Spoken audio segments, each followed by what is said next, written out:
Which is, unheard of, especially, I shouldn't say this for a Republican. The Republicans are actually becoming the mainstream party. And very importantly, ये तस्वीर बेहद खास है। इन तस्वीरों में आपको रिलायंस इंडस्ट्री के चेयरमैन मुकेश अंबानी और रिलायंस फाउंडेशन की चेयरमैन नीता अंबानी अमेरिका के नवनिर्वाचित राष्ट्रपति डोनाल्ड ट्रंप के साथ दिखाई दे रही हैं। दरअसल प्री इनॉग्रेशन सेरेमनी के मौके पर एक डिनर होस्ट करते हुए यूएस के नवनिर्वाचित राष्ट्रपति डोनाल्ड ट्रंप तमाम अपने मेहमानों से मुलाकात कर रहे हैं। इस हाई प्रोफाइल इवेंट में जो शपथ ग्रहण समारोह से ठीक पहले हो रहा है। कोई नहीं, कोई क्यों रहे वहां पे, क्यों रहे? जो हालात आपके देख लो, देखो मैं बताया, हर पड़ोसी से झगड़ा है, इकोनॉमी को इंप्रूव नहीं कर, किसी की कोई प्रायोरिटी नहीं है एक्सपोर्ट बढ़ाना। एग्रीकल्चर कंट्री शुमार होता है लेकिन चीनी और गंदम इंपोर्ट की जाती है। एक्सपोर्ट क्या किया जाता है? ह्यूमन लेबर, चीप लेबर या दहशतगर्दी है। तीसरी और तो चीज ख्याल में डोनाल्ड ट्रंप दूसरी बार अमेरिका के सदर बनने जा रहे हैं। पाकिस्तान और अमेरिका के ताल्लुकात कैसे होंगे? क्योंकि उम्मीदें तो हम डेमोक्रेट से लगाते हैं, लेकिन ज़्यादातर ऐसा हुआ है कि रिपब्लिकन्स के दौर में पाकिस्तान और अमेरिका के ताल्लुकात ज़्यादा बेहतर हुए। उसमें दुनिया की कई अलग अलग तरह की शख्सियतें शिरकत कर रही हैं, जिसमें दुनिया के बड़े बिजनेस घराने के लोग, बड़े राजनीतिक भूमिका निभाने वाले लोग, इसके अलावा दुनिया के अलग अलग क्षेत्रों से आने वाले लोग। इसी कार्यक्रम में अंबानी भी शिरकत करने पहुंचे, जहां उनकी ये तस्वीरें सामने आई हैं। चीज हो रही है आलिया कि वहां पे इनके ऑर्गन भी निकाल के बेचे जा रहे हैं। ना सिर्फ 40-45 लाख रुपया देते हैं, मौत खरीदते हैं और बच्चों के गुर्दे भी बिक रहे हैं और लिवर भी बिक रहे हैं, आंखें भी बिक रही हैं। तो लेकिन देखने वाले, जिस तरह मैं कहता हूं 22,000 ब्यूरोक्रेट डुअल सिटीजन हैं। फिर बेहद खास है।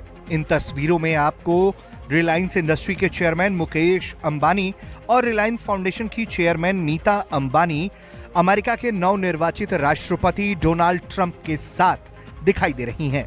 दरअसल प्री इनॉग्रेशन सेरेमनी के मौके पर एक डिनर होस्ट करते हुए यूएस के नवनिर्वाचित राष्ट्रपति डोनाल्ड ट्रंप तमाम अपने मेहमानों से मुलाकात कर रहे हैं। इस हाई प्रोफाइल इवेंट में जो शपथ ग्रहण समारोह से ठीक पहले हो रहा है, उसमें दुनिया की कई अलग अलग तरह की शख्सियतें शिरकत कर रही हैं, जिसमें दुनिया के बड़े बिजनेस घराने के लोग, बड़े राजनीतिक भूमिका निभाने वाले लोग, इसके अलावा दुनिया के अलग अलग क्षेत्रों से आने वाले लोग। इसी कार्यक्रम में अंबानी भी शिरकत करने पहुंचे, जहां उनकी ये तस्वीरें सामने आई हैं।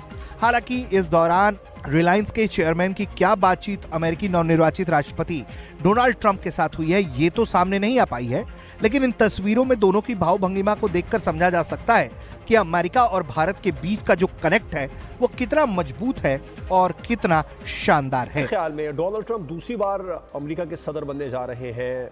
पाकिस्तान और अमेरिका के ताल्लुकात कैसे होंगे? क्योंकि उम्मीदें तो हम डेमोक्रेट से लगाते हैं, लेकिन ज़्यादातर ऐसा हुआ है कि रिपब्लिकन्स के दौर में पाकिस्तान और अमेरिका के ताल्लुकात ज़्यादा बेहतर हुए। अगर इस वक्त सोचा जाए कि नेक्स्ट 4 इयर्स पाकिस्तान और यूनाइटेड स्टेट्स की रिलेशंस कैसी होंगी, और एक लफ्ज़ मुझसे कहा जाए कि आप डिफाइन क्या करेगा नेक्स्ट 4 इयर्स, तो मैं कहूँगी वो चैलेंजिंग होगा, यानी कि मुश्किल होगा, मुश्किलात होंगी। लेकिन अगर पाकिस्तान सही तरह नेविगेट करे, जो उसकी रिलेशनशिप है 2 इकोनॉमिक सुपर पावर से, एक यूनाइटेड स्टेट्स से, एक चाइना से, सो पाकिस्तान के लिए सक्सेसफुल हो सकती है रिलेशनशिप।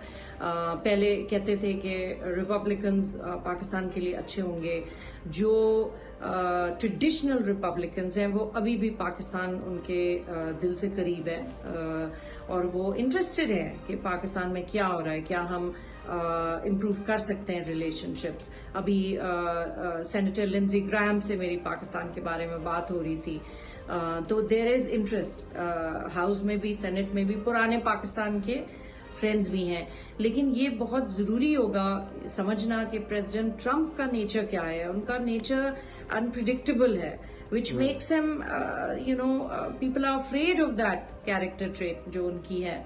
तो वो समझते हैं कि जैसे कि उन्होंने जब 2016 में आए थे तो उन्होंने कहा था कि अपने कैंपेन में उन्होंने कहा था कि पाकिस्तान से जो डॉक्टर आफरीदी हैं, जो CIA के ऑपरेटिव थे पाकिस्तान में, उनको वो रिलीज करवाएंगे, पाकिस्तान को प्रेशर करेंगे।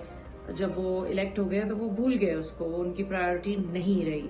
सो इसी तरह से जो उनकी प्रिडिक्टेबिलिटी है वो उनकी इन अ वे स्ट्रेंथ भी है, जिसकी वजह से उन्होंने जो एक उनकी धमकी थी तो वो 1.5 साल की प्रेसिडेंट बाइडेन की वॉर खत्म हो गई। फॉरेन जी। पॉलिसी नहीं काम की, उनकी एक धमकी से हमास ने हॉस्टेजेस रिलीज कर दिए। तो इसी तरह से मैं समझती हूँ कि ये चैलेंजेस होंगे। और एक और जो ये बात है कि देखिए इस वक्त पूरे दुनिया में कॉन्फ्लिक्ट्स और किसी की सेहत पे कोई असर नहीं। और आज जब मैं उसकी डिटेल में पढ़ रहा था तो आज मुझे एक नई चीज का इंकशाफ हुआ है कि लीबिया के अंदर इस वक्त 6 से 7 हजार पाकिस्तानी बंद है उनकी जेलों के अंदर, जो कि वो किश्तियों में बैठना है। और वहां पे एक और दर्दनाक चीज हो रही है आलिया, कि वहां पे इनके ऑर्गन भी निकाल निकाल के बेचे जा रहे हैं। ना सिर्फ 40-45 लाख रुपया देते हैं, मौत खरीदते हैं, और बच्चों के गुर्दे भी बिक रहे हैं, और लिवर भी बिक रहे हैं, आंखें भी बिक रही हैं। तो लेकिन देखने वाले, जिस तरह मैं कहता हूं 22,000 ब्यूरोक्रेट डुअल सिटीजन है, एक रूलिंग एलीट है, और उसका और गुर्बत गरीब लोगों के दरमियान इतना बड़ा गैप आ चुका है कि वो उसके बारे में बहुत शर्मनाक बात है। साजी साहब एक और तो दोस्तों, डोनाल्ड ट्रंप लेने वाले हैं राष्ट्रपति पद की शपथ यूएस में, और वहाँ पे शपथ ग्रहण समारोह से पहले जो बहुत सारे गेस्ट उनके इकट्ठा हुए, वहाँ पे उन्होंने एक स्पेशल जो डिनर है वो दिया। उसमें ख़ास तौर पे मुकेश अंबानी उनकी फैमिली थी, और जैसे ही ये तस्वीरें सामने आई कि डोनाल्ड ट्रंप ने ख़ास तौर पे अंबानी फैमिली को डिनर पे बुलाया है और उनके साथ जो है वो डिनर करेंगे डोनाल्ड ट्रंप, तो पाकिस्तान का मीडिया तुरंत उसके ऊपर बातें करने लगा। और उनका ये कहना था कि जो इंडियन बिजनेसमैन हो या इंडियन प्राइम मिनिस्टर हो या फिर इंडिया के जो फॉरेन मिनिस्टर हैं डॉक्टर एस जयशंकर हों या इंडिया के जो नॉर्मल काम करने वाले बंदे हों, उनको जिस तरह से दुनिया में रिस्पेक्ट मिलती है, जिस तरह से इज्जत मिलती है, पाकिस्तानियों को उस तरह से ट्रीट नहीं किया जाता है। जैसा कि अभी ब्रिटेन में एक दिन पहले जो एलोन मस्क ने प्रोग्राम किया, वहाँ पे भी उन्होंने पाकिस्तानियों को निकाल दिया, और इंडियन जो लोग थे उन लोगों के साथ में ही पूरा का पूरा इवेंट उन्होंने एंजॉय किया। तो ये एक ईर्ष्या की जो भावना है वो रहती है पाकिस्तानियों के अंदर। जैसे ही कुछ होता है अच्छा इंडिया के लिए, वैसे ही उनका जो है वो उस पर बातचीत करना वो लोग शुरू कर देते हैं। लेकिन जो मेन बात है वो ये है कि जो इंडियंस हैं वो काफ़ी ज़्यादा ऑनेस्ट हैं और काफ़ी ज़्यादा लॉयल हैं, और इसी वजह से पूरी दुनिया में उनकी रिस्पेक्ट होती है, क्योंकि उनका जो भी वो करते हैं पूरी ईमानदारी से, पूरी निष्ठा से और पूरी मेहनत से करते हैं। वहीं पे अगर पाकिस्तानी हैं, पाकिस्तानियों की बात करें तो वो हर चीज़ में 2 नंबरी और हर चीज़ में फ्रॉड करने की कोशिश करते हैं। जी, यही वजह है कि आतंकवाद और फ्रॉड की वजह से पाकिस्तान जो है वो पूरी दुनिया में आज आइसोलेट होके पड़ा हुआ है।